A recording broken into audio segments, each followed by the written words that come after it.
Hi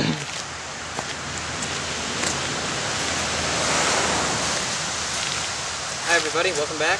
Today we're going to be covering basic defenses, basic blocks. So the key thing to remember when blocking, you want to always remember the 5 attacks. Yes, attacks. Because if you remember the 5 attacks and which angles they're coming from, you can block better. So the first and second attacks are diagonals, downward slashes.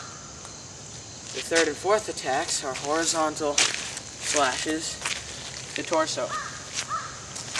And the final attack would be a stab or a lunge.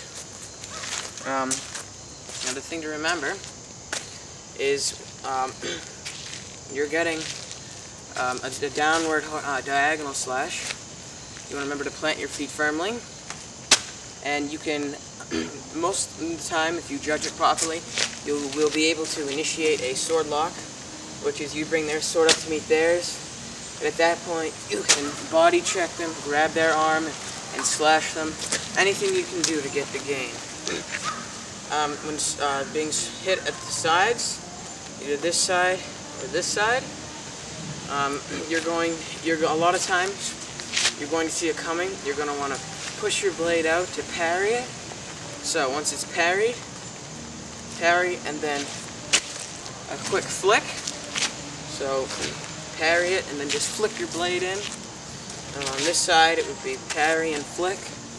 When you do the flicks, generally when you're gripping your sword, you want to keep your hands together at the base of at the very top of the pommel of the grip, I should say. This is because when it's balanced, the sword is balanced. This sword is unbalanced, but generally it's going to either be right above the thumb, 2 to 4 inches above the thumb, so anywhere in this area. So that's why, to get the best out of it, you're going to want to keep your hand right here and your other one right below it. When doing flicks, however, you're going to want to slide your hand down. That's going to give you a fulcrum to work from. Sounded cool. So when you're blocking the side attacks, you're going to slide your hand down and flick, or I'll zoom in to give you a better shot of that. Once again, that's block to the side, knock the blow away, parry it, slide your hand down, and flick. So slide and flick.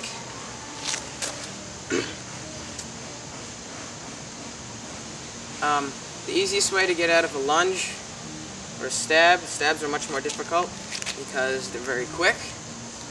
The best way to get rid of one is to tumble backwards. Basically, that's going to means throwing your weight in either left, right, or backward, maintaining balance. So you're going to want to, almost like you're falling over, but you're going to have to keep your balance. That's the key. Tumbling is one of the trickiest forms of defense to master, but once you master it, it's highly invaluable. So if I have a lunge coming at me, or a stab, get out of the way. If you have a lunge coming at you, best thing to do is jump off to the side. Because with a lunge, if you lunge backwards, you're still in the path of that sword, and lunges are very difficult to judge how much distance they're going to get out of it. Right now, I'm about 10 feet from the camera, but when I lunge, the sword is now literally inches from the lens. So lunges can be very deceitful. If you see them preparing for a lunge, don't tumble too early, or they'll know, and they'll just change the path of their sword. Don't tumble too late, or you're going to get run right through. What you want to be able to do is time it right and get out of the way. If you're getting stabbed, stabs are quick little jabs. You're going to tumble backward, and since the sword's going to be out, if they don't pull it back in right away, knock the sword away in either direction and do some flicks, anything like that.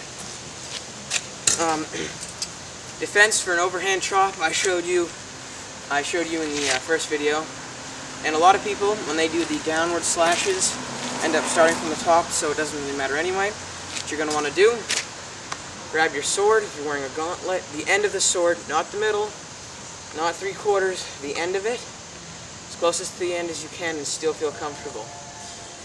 You're going to want to put it up, absorb the blow, step, and at the same time, you want to trap their blade with your crossguard, knock it down, and at this point, you're going to want to hit them with the pommel.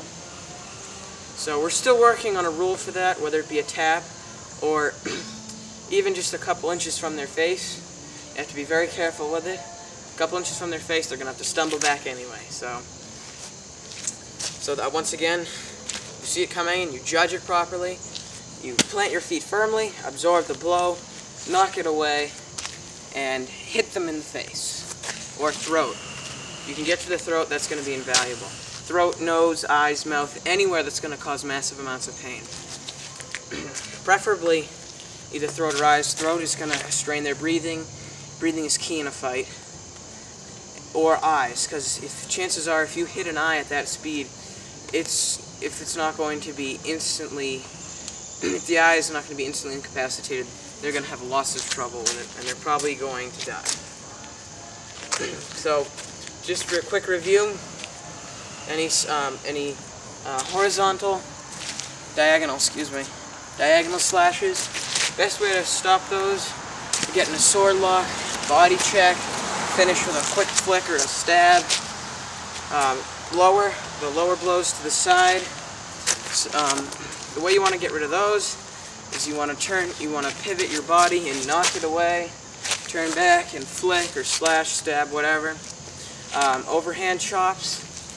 You're going to want to plant your feet firmly, spread out your hands, knock the sword away, hit them, smash them with it, whatever you feel comfortable with. As far as lunging and stabs go, if they're a fair distance away, like I am, and I'm getting ready to lunge, you'll be able to tell that it's going to be a lunge. Obviously a stab is not going to reach you from here, so a lunge would. This is inches from the camera, as you can see again. So the way to get out of the way for a lunge, tumble to the side. And if you feel comfortable spinning out of the way, you can do that. That's a lot harder because there's much more of a chance that you will be thrown off balance. You can, however, spin and manage to stay on your 2 feet. I highly recommend that. If you're getting stabbed at, if you're at close quarters, and you see the bloke, and if you see the stab coming in, what you're going to want to do is, if you're quick enough, tumble backward. If you're not quick enough, you better hope that you can, because this is why we keep our sword at an angle, because ideally their blade is going to coming straight in. You can time it quick enough, you can pivot your sword, knock it out of the way, and finish with a slash. So I'm going to give a demonstration of that. If I'm getting stabbed, knock it out of the way, slash. Alright, so I'm just going to go through the 5 attacks and the 5 defenses. 1, 2, 3, 4, 5, and 5. Basic defenses. 1, 2, excuse me, that was just 1. Knock the sword away, body check, slash. Same to your other side. Knock the sword away, body check, slash.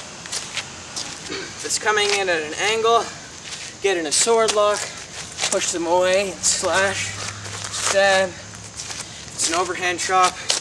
Put up your sword, absorb the blow, knock their sword away, hit them in the face. So we'll get back to you on the pummel rule. So thanks for watching this second episode. Like I said, I'm the unit administrator and foamsmith. I fancy myself as a good swordsman, but if you really want to learn how to fight, you're going to watch the videos from on. So I'm also going to be doing a few segments on how to make a foam sword. We're going to be doing that on our annual building day, which is going to be once every month. So I'll get back to you on that. Thanks for watching.